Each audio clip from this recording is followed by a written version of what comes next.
Via il coprifuoco. Con l'entrata del Veneto in zona bianca viene eliminata anche l'ultima restrizione che ancora limitava di molto le attività di ristorazione e i bar. Padova si prepara a rivedere le piazze vive fino a tarda notte. La chiusura dei locali infatti si sposta alle 2 come previsto dalle ordinanze pre-Covid. Una serata attesa da mesi dai gestori degli esercizi pubblici, nonostante sia lunedì, l'eliminazione del coprifuoco potrebbe essere festeggiata da molti giovani e per questo l'amministrazione comunale ha deciso di intensificare i controlli della polizia locale. Noi come polizia locale mettiamo in campo delle forze, più forze di quelle che normalmente mettiamo in campo, proprio perché quelle piccole restrizioni che ci sono ancora devono essere rispettate. L'appello ai giovani a vivere con prudenza questo progressivo ritorno alla normalità. Le restrizioni restano, come il divieto di assembramenti, l'uso della mascherina e il limite di 6 persone per tavolo all'interno dei locali.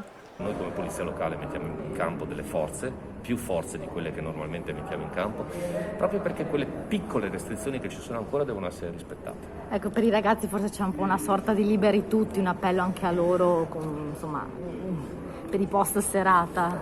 Tutti saremo felici di vedere il centro storico strapieno di gente, i locali strapieni di gente come eravamo abituati fino a 15 mesi fa. Ancora non può essere così perché non possiamo tornare indietro, però viviamo con responsabilità, con consapevolezza della situazione, ci siamo comportati bene, i ragazzi sono stati bravi, quelli che si comportano male lo abbiamo visto nell'ultimo periodo, qui a Padova non esiste, non si può.